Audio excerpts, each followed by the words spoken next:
Hello foodies, welcome to అమ్మమ్మ చేతి గోరుముద్ద. ఈరోజు మనము లంచ్ రెసిపీస్లో క్విక్గా పప్పుచారు అట్లానే ఫ్రాన్స్ ఫ్రై ఎట్లా చేస్తారో చూద్దాం. ఇది ఈజీగా క్విక్గా అట్లానే టేస్టీగా ఉంటుంది. పప్పుచారు నేను మా అమ్మమ్మ దగ్గర నేర్చుకున్నాను, చాలా బాగుంటుంది. ట్రై చేయండి మీరు కూడా, చాలా రొయ్యల్లో మనము కొంచెం నూనె వేద్దాం, పసుపు వేయాలి కొంచెం, తర్వాత కొంచెం ఉప్పు. ఈ నీళ్ళన్నీ బాగా ఈగురుకుపోయేదాకా నేను రొయ్యల్ని ఉడికిస్తాను. రొయ్యలు అట్లా బాగా ఉడికిపోతాయి. ఫస్ట్ స్టవ్ ఆన్ చేసి మనము ఒక గిన్నె దాని మీద పెట్టుకొని తర్వాత దాంట్లో ఆయిల్ పోయాలి. ఈ వంటకి నేను కోకోనట్ ఆయిల్ వాడుతున్నానండి. టేస్ట్ చాలా బాగుంటుంది కోకోనట్ ఆయిల్తో చేస్తే. నూనె బాగా హీట్ ఎక్కనివ్వాలి.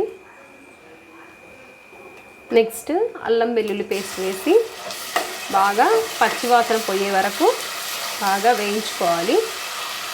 నెక్స్ట్ కొంచెం కరివేపాకు వేయాలి.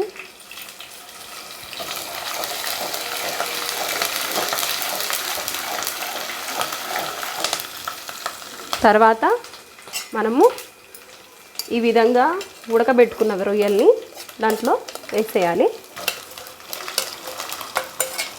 టేస్ట్ చాలా చాలా బాగుంటుంది.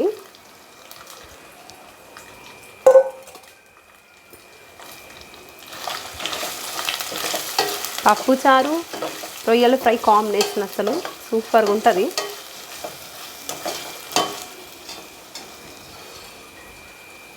ఆ రొయ్యలు కూడా బాగా నూనెలో వేగనివ్వాలి.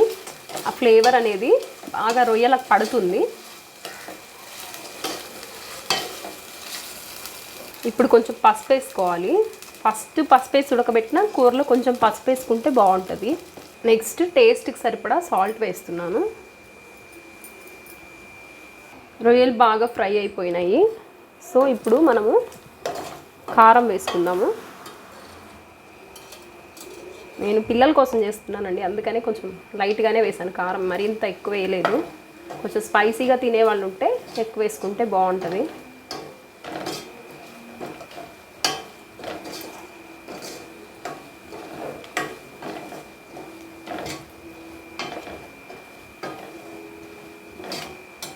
నెక్స్ట్ ధనియా పొడి,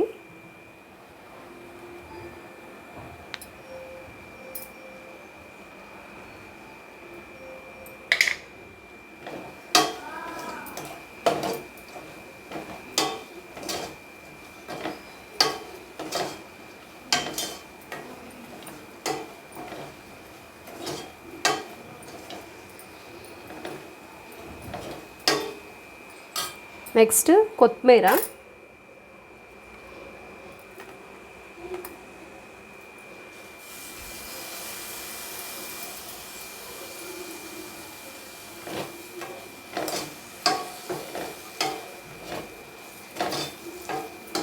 ఒక 5 మినిట్స్ ఇలా బాగా వేగనిస్తే కారం పచ్చివాసన పోయి బాగుంటుంది. ఆల్రెడీ ధనియాల పొడి నేను వేపి మిక్సీ పట్టుకున్నాను. అట్లా వేపితేనే బాగుంటుంది ధనియాలు. అది వేపడం వల్ల ఏంటంటే మనకి ఆ ఫ్లేవర్ అనేది, ఆ స్పైసెస్లో ఉన్న ఫ్లేవర్ అనేది రిలీజ్ అవుతుంది.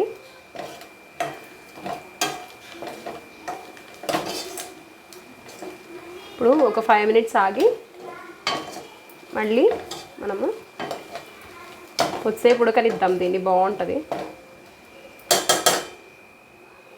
సిమ్లో పెట్టి 5 మినిట్స్ ఉడకనిచ్చాను. చూడండి బాగా క్రిస్పీగా తయారైంది. మనం పప్పుచారులోకి ఇవి నంచుకొని తింటే కాంబినేషన్ చాలా బాగుంటుంది. రసం కన్నా పప్పుచారులోనే చాలా బాగుంటుంది రొయ్యల ఫ్రై కాంబినేషన్.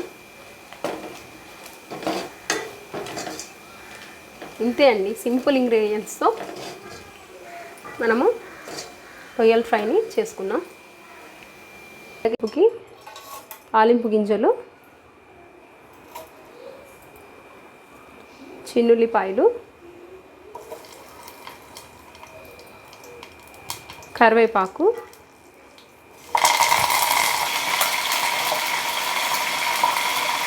నెక్స్ట్ పోపునంతా ఈ విధంగా మనం చేసుకున్నాం కదా ఎనుపుకున్న దాంట్లోకి పప్పుచారులోకి ట్రాన్స్ఫర్ చేసుకోవాలి.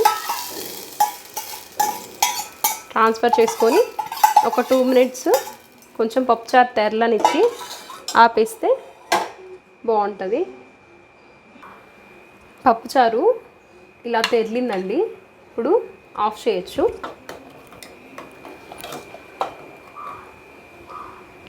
ఇంతే అండి, ఈజీగా క్విక్గా పప్పుచారు రెడీ అయిపోయింది. పల్చగా ఉంటే చాలా బాగుంటుంది తినడానికి పప్పుచారు. ఇది మా అమ్మమ్మ నాకు నేర్పించింది. దయచేసి ఈ వీడియో మీకు నచ్చినట్లయితే లైక్ చేయండి, షేర్ చేయండి, సబ్స్క్రైబ్ చేయండి. Please support for my YouTube channel అమ్మమ్మ చేతి గోరుముద్ద.